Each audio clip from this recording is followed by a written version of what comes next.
Okay, Megan. Today I have a very special guest. So welcome everybody to Sending Ravens. And I've got Megan Rose on. Now she was on at very beginning of her sort of YouTube career. Wasn't that right, Megan? Yeah, it was a little while ago. It's been a couple months. A lifetime ago of work, because you've put out more work than a lot of people in years would put out. You've been very prolific on YouTube, in my opinion. Even though you took a few breaks, I think that the amount that you share is incredible, which is why I'm so excited about this new book. You want to show them your new book? Yeah, so my new book is called Welcome to the Future, and it's an alien abduction, a galactic war, and the birth of a new era. So yeah, I've been kind of busy. I worked really hard on this, so I'm proud of it. Wow.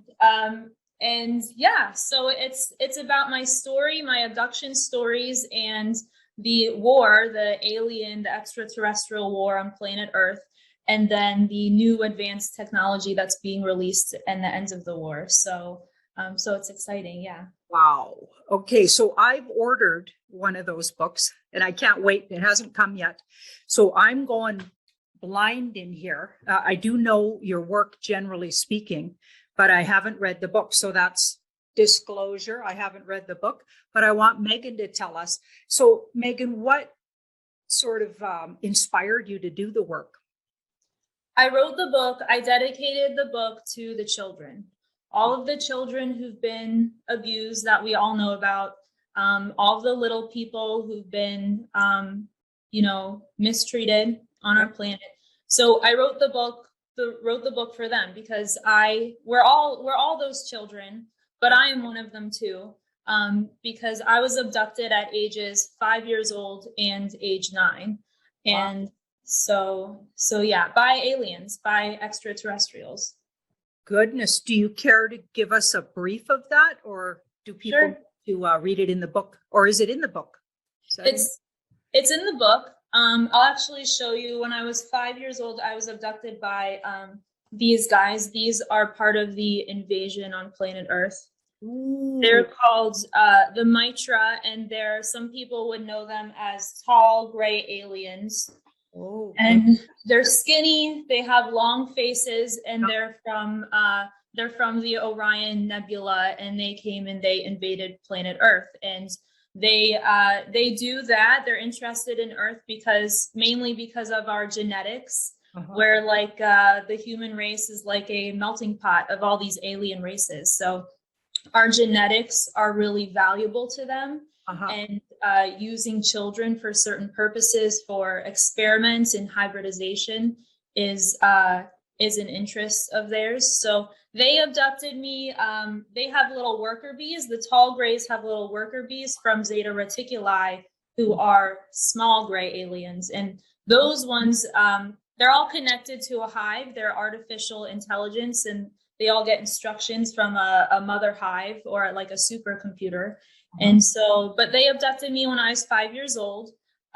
They wanted to take genetic samples of me, and so yeah, so that was scary. They took me up to a triangular shaped ship, and we're gonna do like a procedure to get my genetics. But I was rescued. So that's a big part of the book too, is I was rescued by a pilot and a crew from the Galactic Federation of Worlds.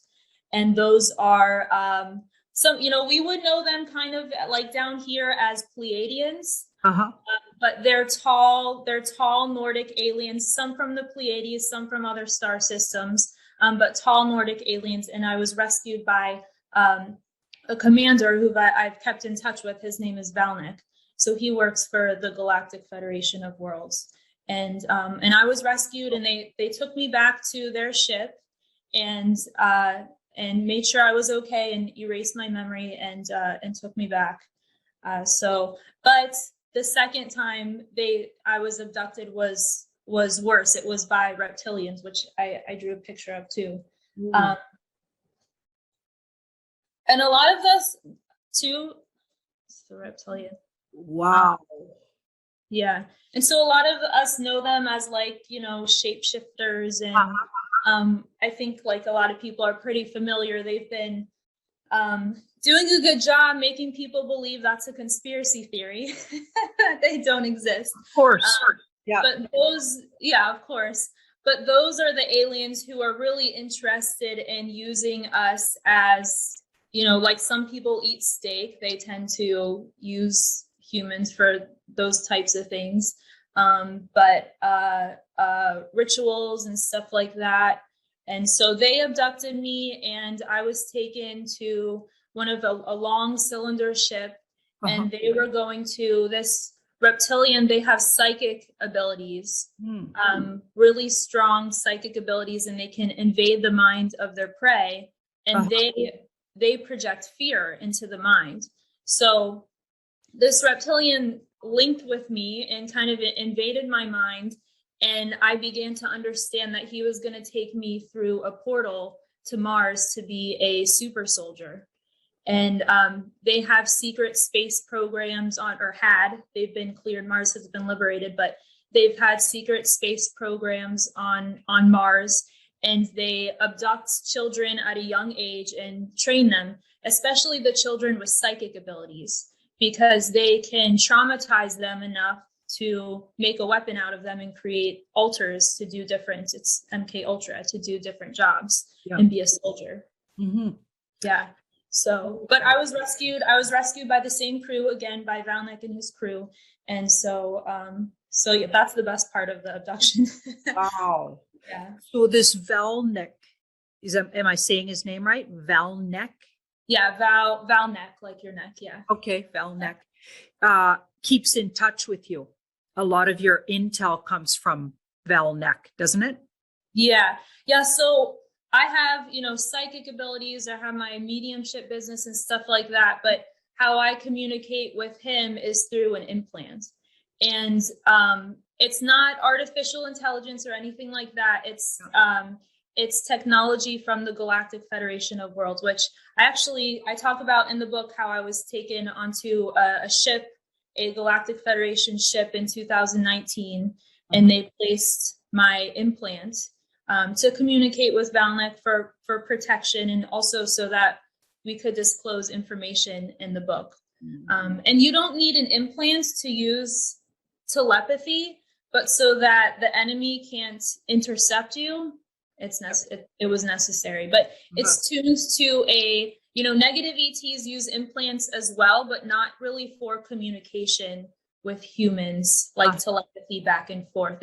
My implant is tuned to a high frequency, and then you basically teach your brain waves to open up the channel of the implant to spark. It's like an electric, kind of like a spark. It opens up the channel, and then you can communicate back and forth. So, So yeah, but I talk about that, and it was a medical facility that I went to, and there was actually hybrid children that were rescued from the undergrounds on the ship that I got to meet too. So I talk about that as well. Now, when you say hybrids, so they're with the alien races and humans, or animals and humans? What kind of hybrid? All different kinds, all different races, because these aliens that invaded us, the Orion Greys and the reptilians that have been working underground, have collected genetics from all over the place. And specifically the ones that I saw, it's hard to name them because they're hybrids, right? But grays mixed with humans.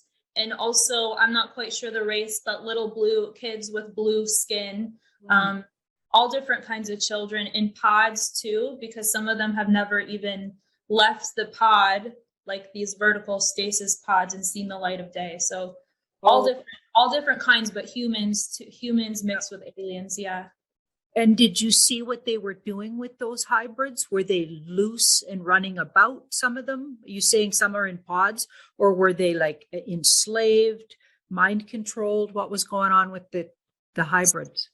I was shown one was in a pod, or I was brought to specifically shown one that was in a pod, and they breed them, or they mix their genetics, and they can become super psychic.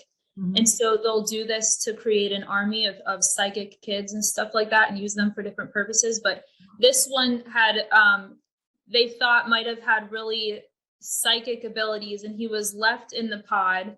And it's a vertical, like a vertical pod. People have probably seen them in movies and stuff, like sci-fi movies and stuff. But they weren't sure whether or not they try and like rehabilitate them, and they weren't sure of whether his body would be able to handle leaving the pod because it never had before. And then they have to learn to talk and like interact with people. So there's certain phases to, I guess, rehabilitating them. And then if they pass that phase, then they go, the last phase is to socialize. And that's where I saw these little blue kids, but bald, no hair, but cute, human looking, but with blue type skin. And they were socializing and playing in like a little playroom, and they were ready to go to their new homes. So that's like the last phase. Yeah. Now, when you say their new homes, so where would those homes be? They weren't. So typically, because they were born on planet Earth, they are technically Earthlings, even though we might consider them aliens, but this would be their home planet. But our society isn't advanced or evolved enough to accept them or take care of them. So they go to all over all different planets that have, what's it called? Not orphanages, but refugees for them. And or different families that want to adopt them. So they're shipped off, and that's part of the Federation's job, is to find them new homes. Now, the way you're talking, it sounds like there's a galaxy and a universe out there, and it's full of life. Yeah. Okay, and that's obvious, right? But a lot of people are saying, and even quite credible truthers, not myself, because I have no idea actually, and I find this all very fascinating, and I absolutely really gravitate towards your vision and how you describe things. It feels really right, me being intuitive myself. So that's why I got you on the show. But a lot of people are saying there are no aliens, and that there are no galaxy, and that we actually live on a sort of a flat plane. Yeah. There's a lot more details to that. But what do you say to people like you've been out in the universe, you've been to Mars, it sounds like, you've been in these spacecrafts and met these energies, entities, and off-worlders. What do you say to that? Yeah, I didn't quite make it to Mars, thank God, but so that would be people, and I believe us all, because we've been lied to, right? So some people may be channeling or picking up information that way, but they might accidentally be picking up on counterintelligence because they have technology to blast counterintelligence or artificial intelligence into our brainwaves and spread that way. So flat Earth, I know to be a 3-letter agency psyop. And the first thing that I write about it in the book, but the Orion Greys and the reptilians, the first thing, one of the big rules when they invaded planet Earth is to never tell the humans that extraterrestrial life exists. To make us think we're the only ones, because they don't want us to evolve. They want us to, be controlled. So that comes from them, actually. That was their idea. And with the input that you're getting from your source and contact, are you feeling like there's such a thing as alliance, human alliance, and white hat type energy on the Earth? Oh yeah, that's a big part of the book. So in the 1950s, 1940s, 1950s, the how do I say it? I'll just call them the bad humans or the bad governments. Made agreements with the Orion Greys and the reptilians for technology, for an exchange of technology. And for that exchange, these beings or these extraterrestrials basically invaded us, or our governments agreed to let us be invaded. Kind of unknowingly, but it's they manipulated free will a little bit. But the Galactic Federation of Worlds created and approached other government leaders called the White Hats and partnered with them. And that dates back to the 1950s. And I actually mentioned one of a famous president, JFK, who was working with them too. So that's part of the book. So the Earth Alliance does work with the Galactic Federation of Worlds. Yeah. And I'm jumping around here a bit, but since I got you on, I just want to know some things. Yeah. Okay, so in the underground dumbs and the areas where this nefarious and really, I certain words will trigger the algorithm, so I can't say them, but let's just say very dark sort of activities are going on. And in particular with the reptilian, sounds like different various reptilian races and off-worlders that are not meaning good to humans. In those dumbs, are they also creating the hybrids? Because that's what we've been hearing. Yeah. So it's not just off planet that they've, wow. No, it's underground. Yeah. It's underground where a lot of this was going on. And there's a lot of stuff that they've done underground, and I don't want to trigger the algorithm, but stuff with our government leaders I put in the book too. But yeah, they did that all underground. Yeah. And the big thing is now, so the Galactic Federation of Worlds, they're a military. Yeah. And there's been counterintelligence that's been sometimes people depicting them as spirit guides or stuff like that. Yeah. Because the baddies don't want us to know that there's a real military with better technology that they have that can help us, right? Yep. So, but it's a military, and so they have a body of laws. It's called the Prime Directive.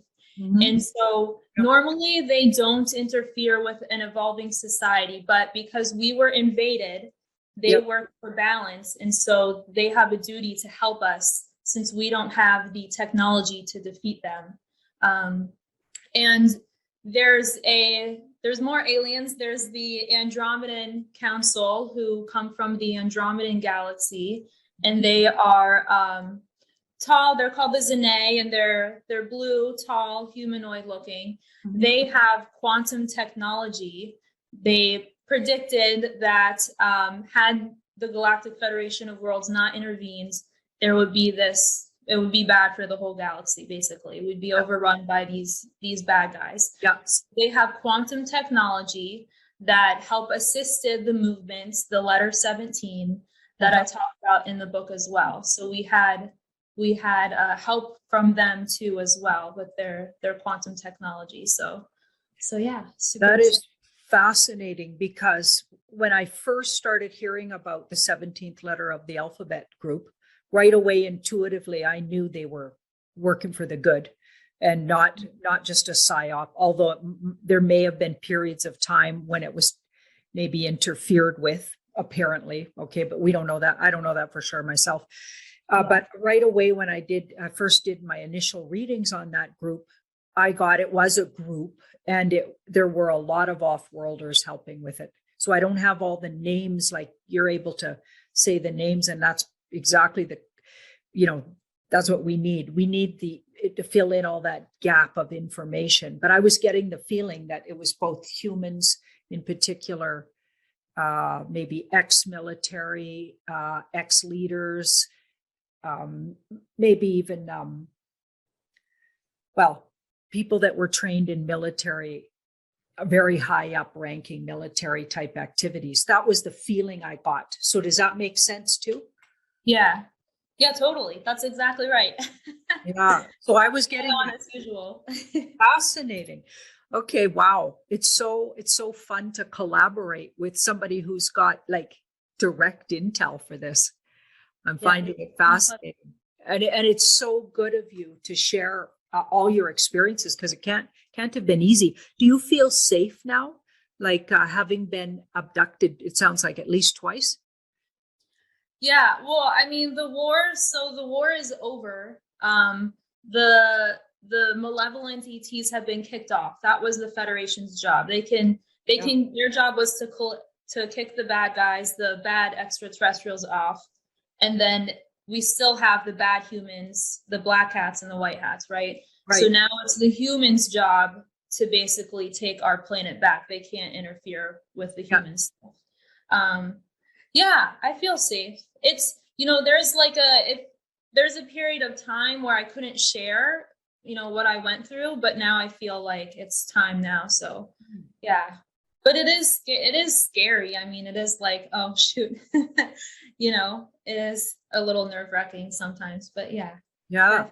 Now, family members, did you ever tell your family members when you were, even the first abduction, you were saying you were 5? Did your mother know about it? Did your parents know about it? Did any siblings know about it? Yeah, so my memories, Valnek, after he took me to the Federation ship, erased my memories so I could live a normal life. Yeah. And I didn't get them. My memory had been restored in 2019. So I didn't know, like, when I was a little girl, and like, thank goodness I didn't remember it because it was so out of this world. I mean, yeah.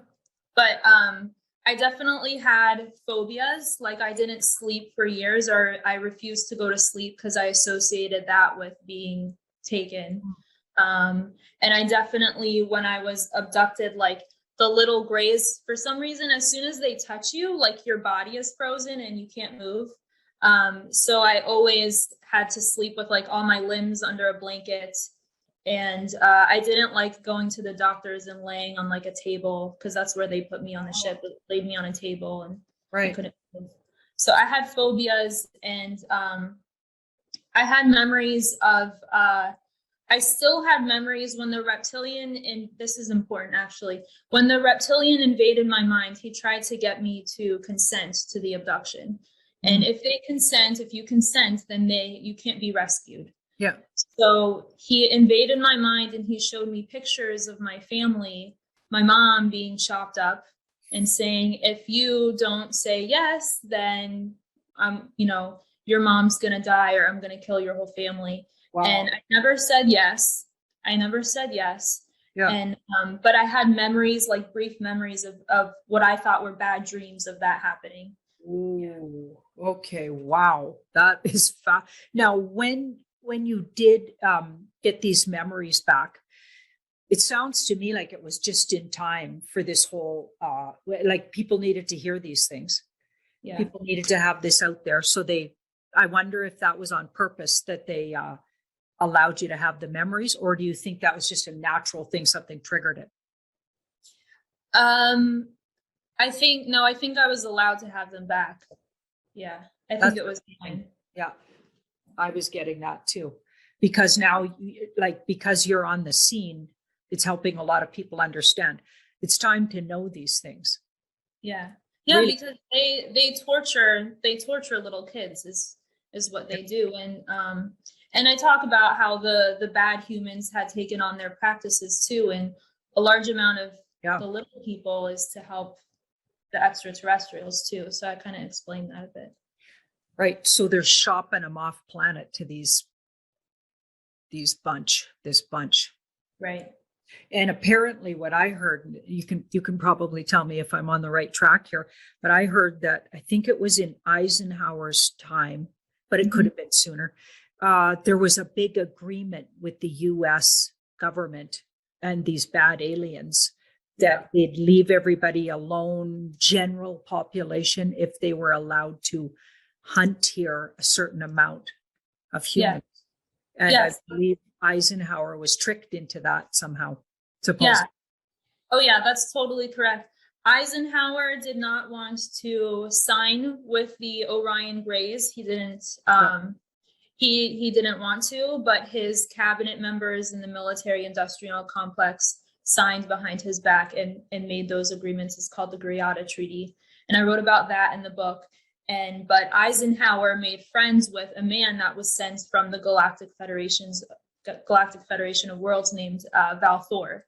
And Val Thor's job was to start an alliance and start working, get them to agree and start working with the Federation so that they could help and intervene. But the main reason the military industrial complex didn't want to sign with the Federation is because the Federation said you have to give up the atomic bombs and the nuclear weapons. And our great government leaders were like, nah, Wow. No thanks. So Yeah. kind of signed us up to even more atrocities to the human race and, enslaved us as a race even more than it sounds like we already were. Yeah. Yeah. And that's when they really set up the mind control. I talk about the mind control coming from the moon and the satellites and stuff, which, by the way, all of that has been taken down. And what we're doing now as a human race, and Janine, like you've been helping on your channel so much, is to wake people up. Now we have the opportunity to regain control of our mind and choose what we want for the future. So, yeah. What do you see the moon as?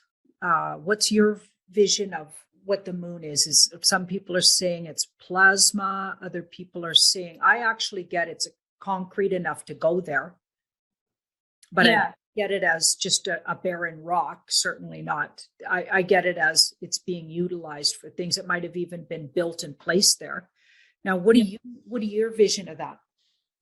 The moon is like a real, like kind of like a planet, sort of, a real place. Yeah. And that's been used for space programs there's been bases there for a very long time. So there was a base, how do I say it without triggering the algorithm? Whatever, there was a baddie base there that's been cleared out.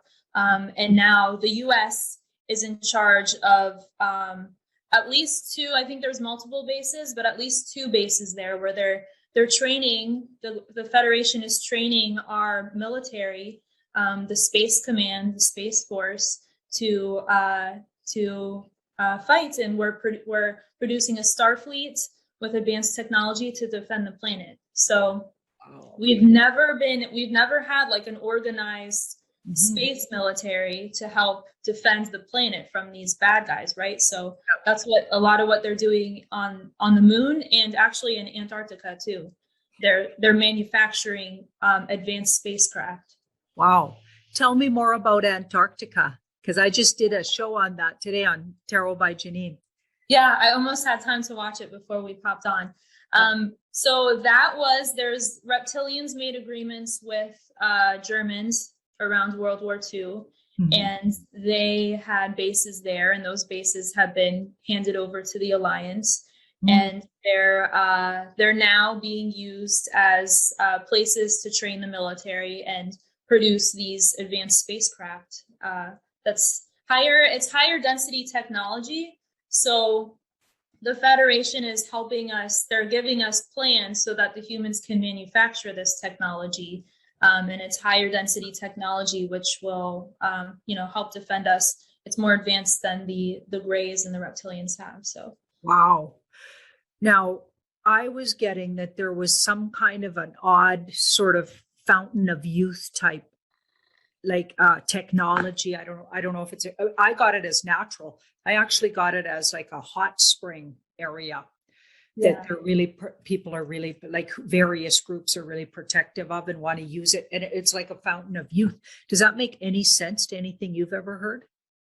I don't know. I haven't heard of that, but it's a continent, right? So it's like so large. Isn't it the biggest continent? I don't really know, but it's highly possible. Yeah. It's so interesting that all of the governments at some point signed off on never allowing their people to go there. Yeah. So that must mean they were shown what was up there, the really top level governments, to keep a pact like that when they can't really keep anything else for too long, with these governments, they could actually get together and agree to that. That was interesting. Yeah. Yeah. When they agree on things, it's suspicious. Yeah, very suspicious, like what's going on right now all over the world. Yeah. But I feel like, how are your feelings on the idea that we're watching a movie, largely, things playing out? Or is that not how you see it? I don't watch, like, I've committed myself not to watch the mainstream media or even anything related to, like, all that stuff. But I do believe that there's tons of stuff going on that we don't know, and that, yes, it's highly possible that we are watching a movie and there's some sort of safety net for us. My contact is in the Federation, so he reports to me the space stuff and the Federation's responsibility, but a lot of that I think would be the Alliance or the humans, the human military and the Earth Alliance. So, but yeah, I think it's totally possible. Uh-huh.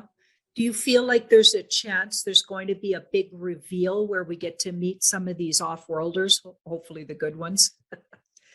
Do you feel that? I think so.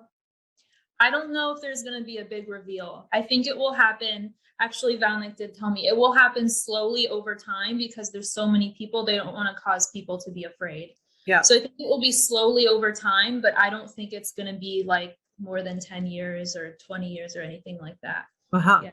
It's interesting you say that because every time I ever channeled that, I got that they are incredibly careful and very mindful of how human psyche works and really almost treating us with kid gloves in the whole situation, which some people get aggravated with, like really awake people for many years, they're getting impatient. But Yeah. I'm thinking this energy is looking at a really big picture of humans as an evolution. It's not, we see time in a different way, I'm sure, than they do. Yeah. Their time is different and they want to be seen as equals. And there's a lot of people right now that are still in fear.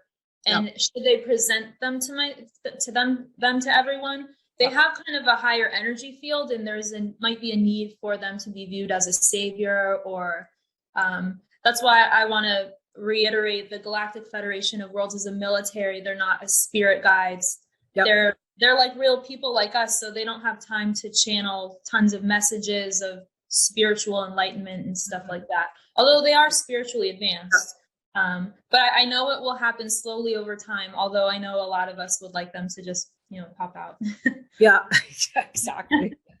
That's funny. Now, are you continually in contact with your Valnick?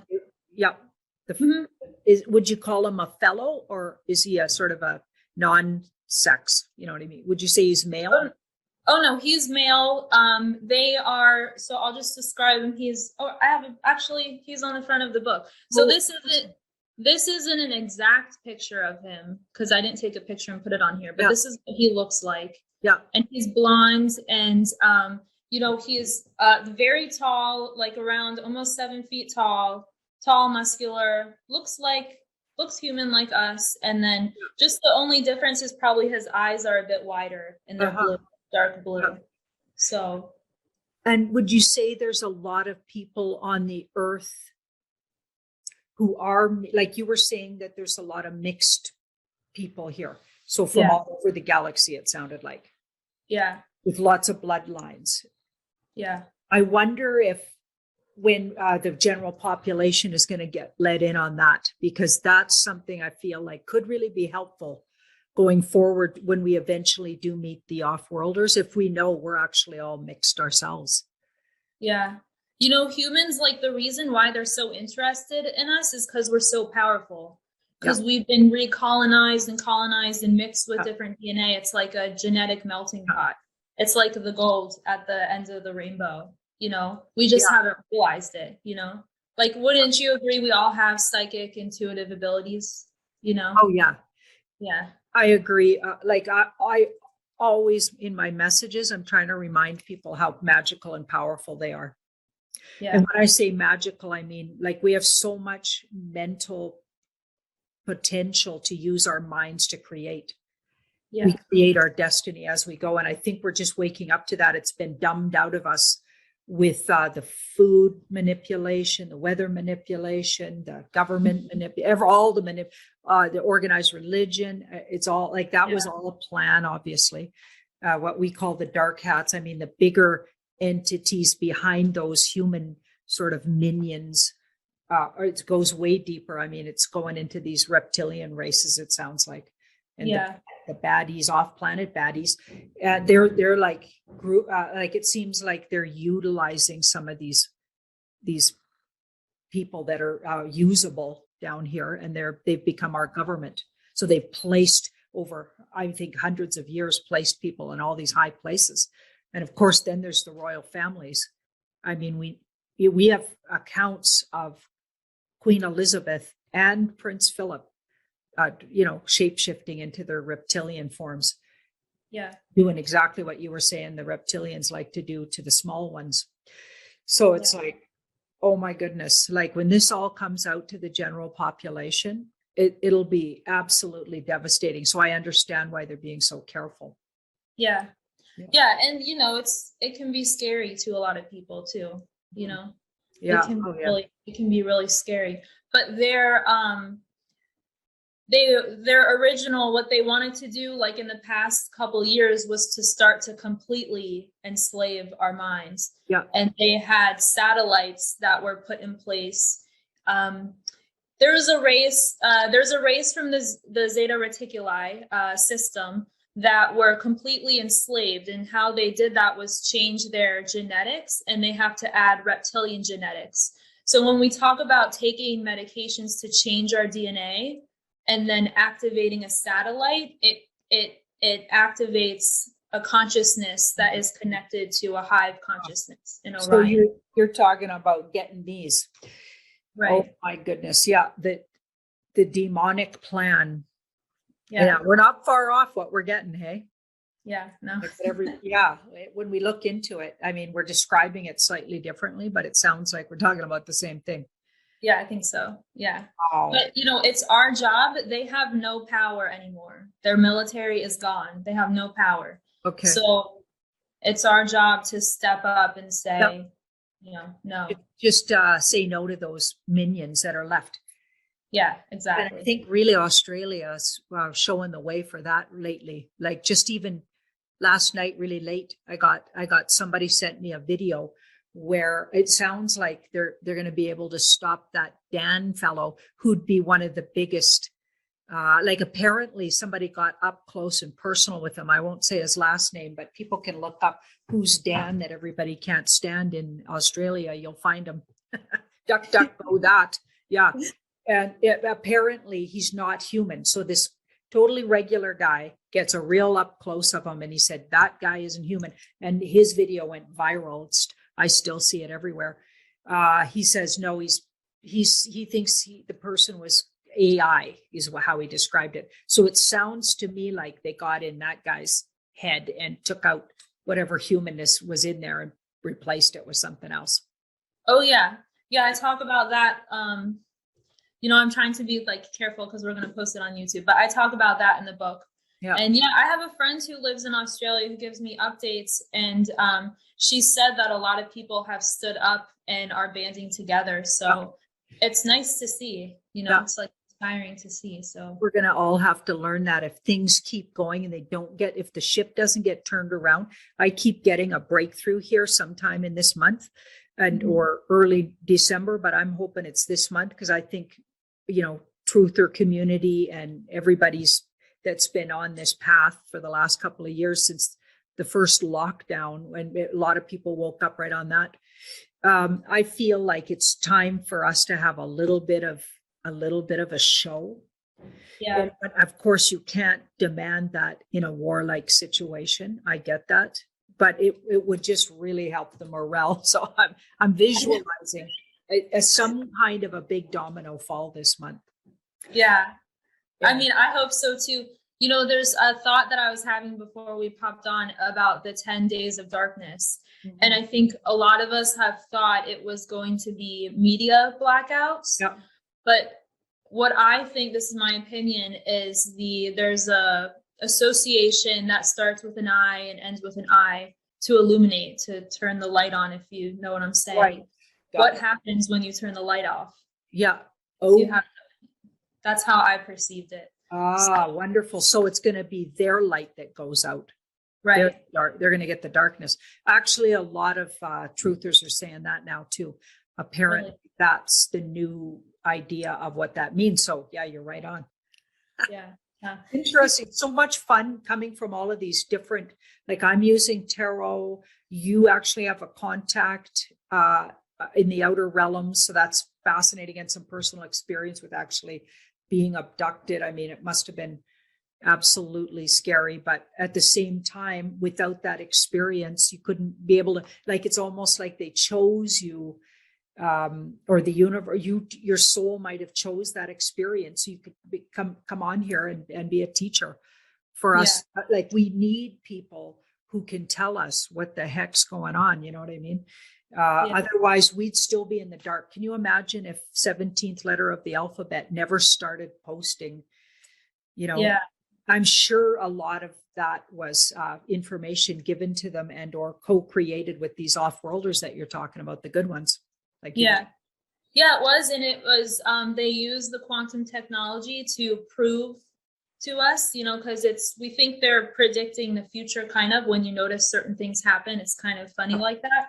But it's, I guess I could say it's time travel technology, sort of, but it's quantum technology. And it was used to create one positive timeline for not just Earth, but the entire galaxy, for everybody. So, super exciting. But yeah, definitely, I would say my experiences gave me like the extra oomph to like, I'm gonna get you.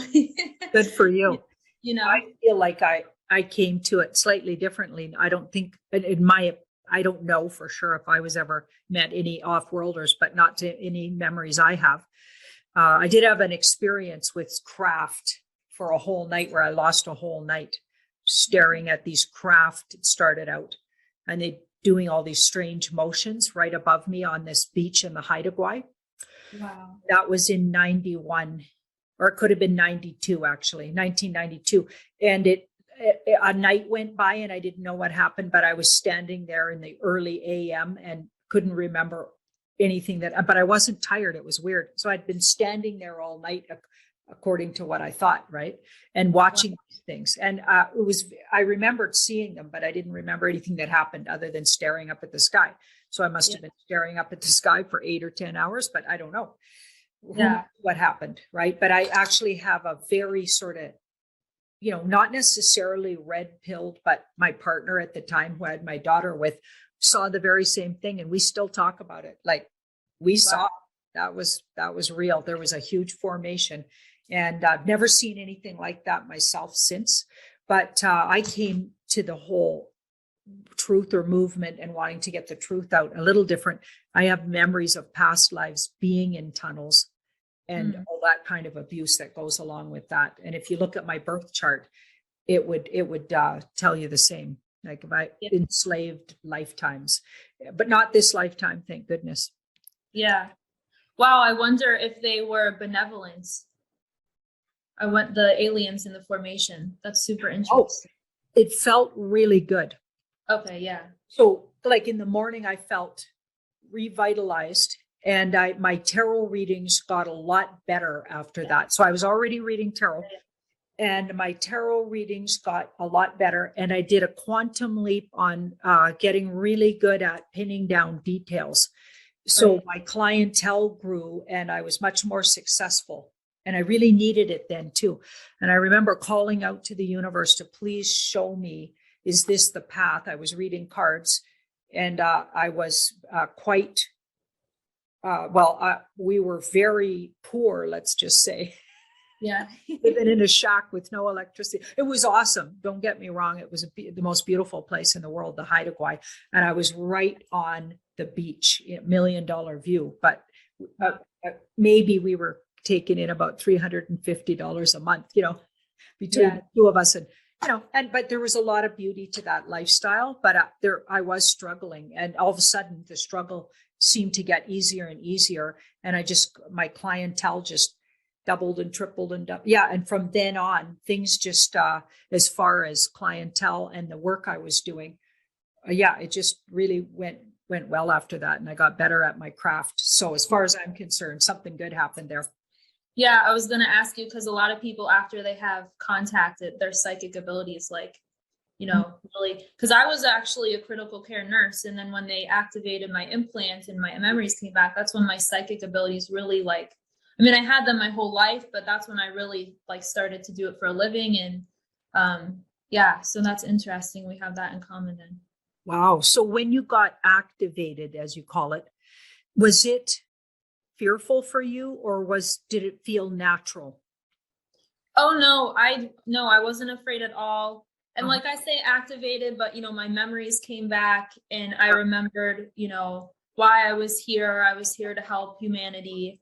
And then I had to, I was beamed back down to earth and to help. So I wasn't afraid, but I remember working as a nurse, thinking about all of the technology, how outdated it is. And then I left and I started doing psychic work. But no, I wasn't afraid at all. Yeah. Wow. How fascinating. Yeah. Now, a lot of people, and I hope you don't mind me mentioning, but you're an exotic beauty. I'll just say that. You're stunningly fascinating looking. And I'm sure I'm not the only one who thinks that, right? You're just really cool to look at. And I'm an artist, so I love to paint people and humans' faces and things. So I'm also bringing that sort of vision with me, right? So it'd be fun to paint you. But what I'm getting at is, could you be maybe related to some of these, like for instance, this male, what's his name again? Oh, Valnek. Yeah, the race, the Pleiadian race. Yeah, I do look a lot like them. Yeah. And I talk about the it's called the Envoy program, or the Starseed Envoy program, how people from different planets have incarnated here to help. So I talk about that, and in order for that to happen, the genetics of the human body have to change just a little bit. So the soul from a different planet sometimes needs I guess you could say higher density, but they're 3D bodies, but the body needs to be able to accommodate the frequency of the soul. Yep. So they change genetics and stuff like that. Okay. So, but yeah, I do look like them, yeah. Cool. Okay. I feel really earth and human, but I don't even know what that means anymore. So yeah, maybe it's just because I'm a Taurus. The sign of Earth, like as far as I'm concerned, Taurus is actually ruled by Earth. If I could rewrite astrology, that's what I'd say. Like they gave us Venus, but what did they forget? Earth. Earth is a planet. I think Earth rules Taurus. That's what I say. I'm going to rewrite that and say that. Yeah, that's a great idea. Right on. That's so true. Yeah, because on one hand, like I get the Venus thing, but yeah, it doesn't make a lot of sense how intellectual Venus is. And I'm not saying some Tauruses are very intellectual, but that's not my first go-to. My go-to is all through the senses, like a true bull. I like really good food and soft clothes and fuzzy things to wear, and soft. My sheets have to be really nice. And I'm very Taurus that way. And that's earthy as far as I'm concerned. Yeah, I'm the same way. Yeah, being down to earth is a good thing, because all of the cellular memory and the genetics of earth is super powerful. Yeah. So people can be, there's like this perception, oh, you're like so-and-so's from a different planet, or you're a star seed, you're special. That is not, that's really not the case. Being from earth, you could be super psychic because you're in touch with the entire planet. Your genetics are from here, it's powerful. I love that. That's a beautiful way to describe it. Yeah. Now, let's give us something you'd like us all to know going forward into our the new kind of world we're creating. I don't want to call it the new world, because that has those other connotations, but the new universe, because it's not just our world. We're going to get to know the whole universe and finally understand, hopefully over years, I'm sure it'll take years, but to finally understand our history, our true history. So going into that time, what would you like to tell everybody, just in parting here? I think that the first thing, we've all been taught to look for ourselves externally, through TV, or, there's been programs or subscribing to an identity, but really that comes from the inside. Yeah. So we don't need to wait for anything to happen, or we don't need to wait for anyone else, because we are already who we are inside. Yeah. So, and if you can learn to create from the inside, then the outside will reflect that, right? Mm. Which they never wanted us to know. Yeah. I think you would agree, right? I totally agree. I've been telling people that my whole 35 years of reading for people. That was my daily go-to sort of lesson, I guess. Yeah. Wow. Yeah, totally. Beautiful. What a wise woman you are. So wonderful to have you. Let's tell everybody how they can find your book. Oh, sure. I'll definitely put the link below as well.